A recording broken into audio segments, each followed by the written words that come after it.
কখনো রাগের মাথায় আপনি সন্তানের ওপর অনেক বেশি চিৎকার করে ফেলেন বা মারতে পর্যন্ত উদ্যত হন। আবার সেই রাগ করলে আপনার মনে হয় যে আপনি অনেক বেশি রেগে অনেক বেশি চিৎকার বা মারধর করে ফেলেছেন। বাচ্চাদেরকে সামলাতে গিয়ে আপনারও কি অবস্থা এরকমই হয়?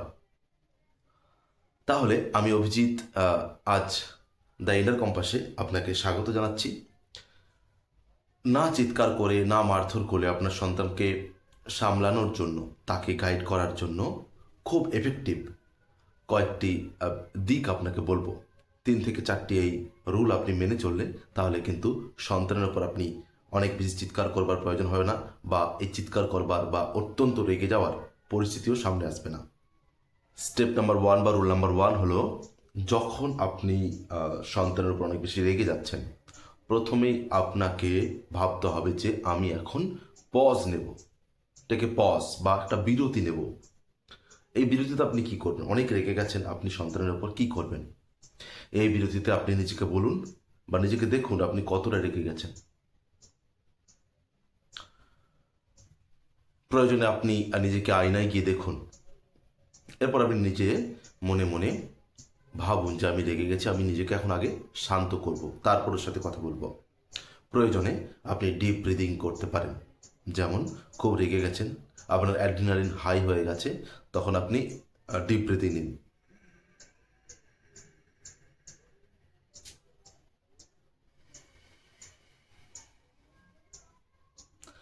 এইভাবে 5 থেকে 7 বার ডিপ ব্রিদিং করুন। প্রয়োজনে 1 থেকে 30 বা 30 থেকে রিভার্স কাউন্টিং করুন 1 পর্যন্ত।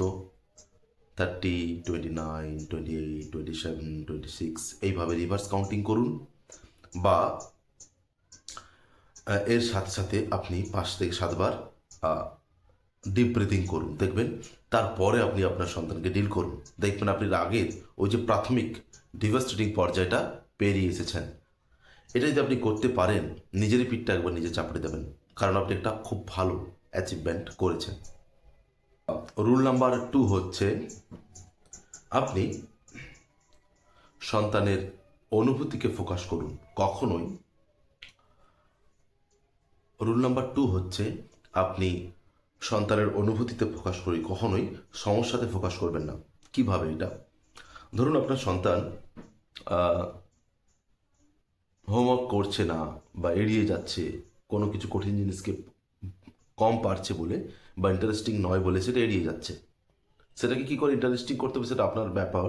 কিন্তু আমি এখানে যেটা বলতে চাচ্ছি সেটা হচ্ছে, আপনি তাকে ইনস্ট্যান্ট কি বলবেন, তাকে তাকে এটা বলবেন না যে তুমি সবাই করছে তুমি করছো না, বা তুমি কিছুই পারো না, তোমার দ্বারা হবে না, এরকম বলবেন না। তাকে বলবেন যে তুমি এটা করছো না বলে আমি কিন্তু মনে মনে কষ্ট পাচ্ছি বা আমার খারাপ লাগছে।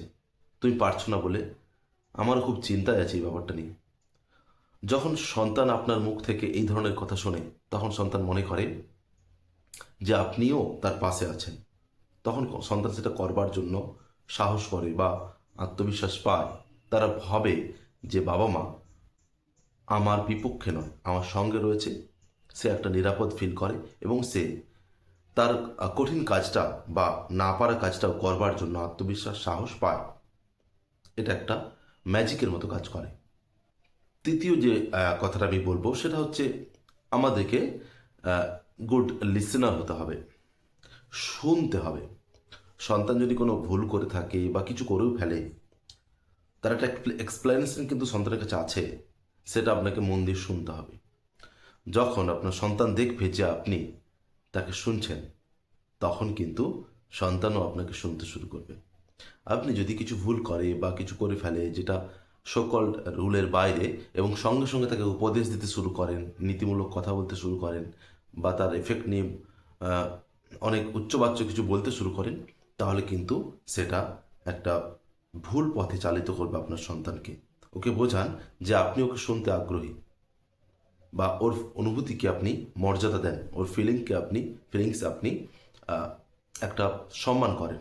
তখন কিন্তু সন্তান আপনাকেও শুনবে, আপনার আহ, কথা অনেক মন দিয়ে শুনবে এবং বোঝার চেষ্টা করবে। তাহলে আজকে এতটুকুই। এই ভিডিও যদি আপনাকে এতটুকু ভাবায়, এই ভিডিও যদি আপনাকে সাহায্য করে থাকে, তাহলে কিন্তু ফলো করতেই হবে দ্য ইনার কম্পাসকে। এনএল কম্পাস ফলো সাবস্ক্রাইব করে রাখুন। আর আমি Abhijit, student counsellor, parenting coach cum yoga naturopathist, আপনাকে কিন্তু ছোট ছোট এই টিপস ট্রিক্স এবং সময় সময় ভিডিও দিয়ে আপনার প্যারেন্টিং স্কিলকে একটা উচ্চতায় নিয়ে যাওয়ার চেষ্টা করব। প্রয়োজনে আপনি আমার সাথে যোগাযোগ করতে পারেন। ধন্যবাদ।